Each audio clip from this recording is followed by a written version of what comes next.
So ప్రస్తుతం మనతో విశ్లేషకులు ఉన్నారు జయసారథి గారు. జయసారథి గారు చెప్పండి. సార్, ముందుగా ఈ రాజకీయ ఆరోపణలు అనుమానాలు వీటి లోపలికి వెళ్లే ముందు అసలు మనం బేసిక్ నుండి ఒకసారి స్టార్ట్ చేద్దాం. ఒక ముఖ్యమంత్రి అయినా ఒక మంత్రి అయినా విదేశాలకు వెళ్ళాలి అని అంటే పొలిటికల్ క్లియరెన్స్ అనేది ఇంపార్టెన్స్, ఓకే ఒప్పుకుంటాము. కాకపోతే దేన్ని బేస్ చేసుకొని ఆ విధమైనటువంటి క్లియరెన్స్ ఇస్తారు? ఒకసారి ఈ పొలిటికల్ క్లియరెన్స్ కి సంబంధించి పూర్తి వివరాలు ఒకసారి బ్రీఫింగ్ చేయగల ప్రయత్నం చేయండి సార్ ప్లీజ్. గారు, ఎక్కడ ఈ దేశంలో ఎవరైనా కూడా మామూలు వ్యక్తులైతే వీసా ద్వారా తీసుకొని పోవచ్చు, కానీ బాధ్యతాయుతమైనటువంటి రాజ్యాంగబద్ధమైన పదవుల్లో ఉన్నటువంటి వ్యక్తులు, కీలకమైన ప్రజాప్రతినిధులుగా ఉన్నట్టు అంటే అధికారంలో ఉన్నటువంటి ముఖ్యమంత్రులు కావచ్చు, లేదా ఈ ప్రభుత్వానికి జవాబుదారీగా ఉండాలి. కాబట్టి ఖచ్చితంగా ఏ పర్యటన వెళ్తున్నారు, ఎందుకు వెళ్తున్నారు అనేటువంటిది ఖచ్చితంగా కేంద్ర ప్రభుత్వానికి సమాచారం ఇవ్వాలి. దాన్ని వాళ్ళు రొటీన్ ప్రాసెస్ అయినప్పటికీ కూడా వాళ్ళు ఖచ్చితంగా పరిశీలిస్తారు. పరిశీలించిన తర్వాత అనుమతులు ఇవ్వడం అనేది ఇది కామన్ గా సర్వసాధారణంగా జరిగేటువంటి అంశం. ఏ ముఖ్యమంత్రి ఇక్కడి నుంచి వెళ్ళి విదేశాల్లో ఉన్నటువంటి ఈ దేశ వ్యతిరేక శక్తులమైనటువంటి అవకాశం ఉండదు.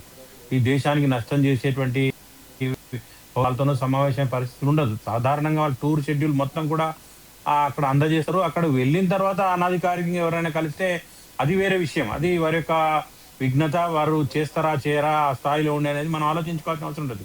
కాకపోతే ఖచ్చితంగా టూర్ పూర్తిగా అందజేస్తారు. ఈ దేశం నుంచి వెళ్తున్నటువంటి ప్రజాప్రతినిధులు, ముఖ్యంగా బాధ్యతాయుతమైన ముఖ్యమంత్రులు, మంత్రులు, కేంద్ర మంత్రులు, రాష్ట్ర మంత్రులు అంతా కూడా ఖచ్చితంగా చెప్పాలి. చెప్పిన తర్వాత ఎందుకు పోతున్నారు, అది రహస్యం కూడా కాదు కదా.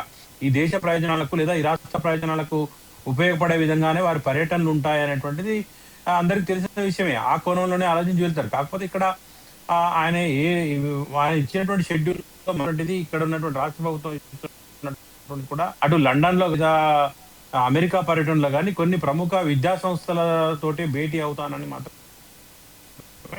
చెప్పారు. కానీ ముందే ఆ దేశ వ్యతిరేక శక్తులతోటి సమావేశం అవుతున్నారు, ఆ కారణంతో ఆయనకు అనుమతి ఇవ్వలేదు అనేది కూడా మనం చెప్పడం సరైనది కాదు. ఎందుకంటే ఇప్పటికి కూడా కేంద్ర హోంశాఖ పిఎంఓనే ఇప్పటి వరకు ఎలాంటి ప్రకటన విడుదల చేయదు. ఈ ఊహాజనితమైన ప్రశ్నలతోటి మనం గందరగోళంతో పడాల్సిన అవసరం లేదు. కాకపోతే వారు ఇంకేదైనా ఉందా, సమాచార లోపమా, సరైనటువంటి ఇన్ఫర్మేషన్ ఇవ్వలేదా అనే కోణంలో మరి చూడాల్సి ఉంటుంది.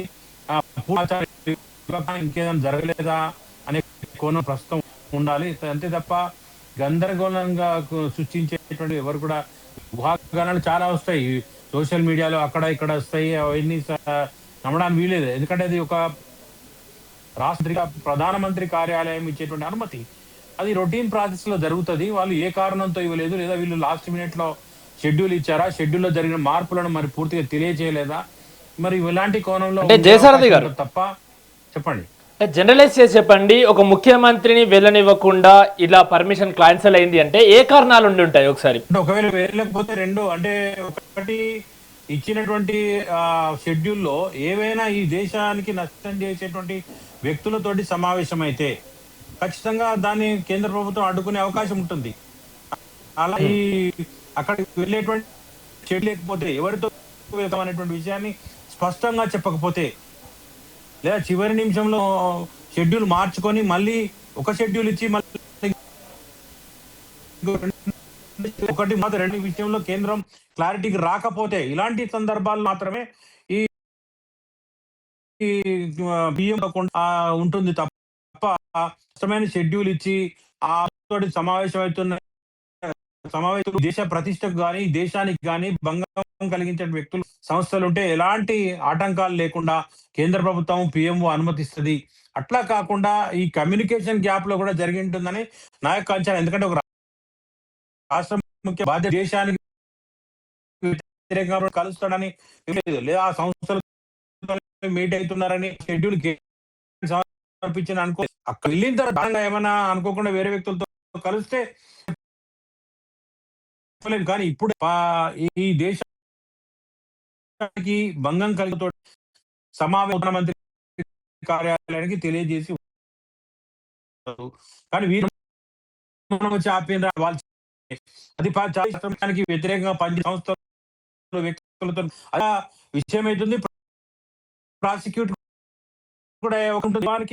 కానీ రేవంత్ రెడ్డి గారు ఆ రకంగా చేసి ఉండరు. కేవలం మిస్కమ్యూనికేషన్ లేదా లాస్ట్ మినిట్ లో షెడ్యూల్ లేదా అక్కడ అపాయింట్మెంట్ సరిగా రాకపోవడమా ఇలాంటి మాత్రం ఇప్పటికైతే నేను ఎక్స్పెక్ట్ చేసిన.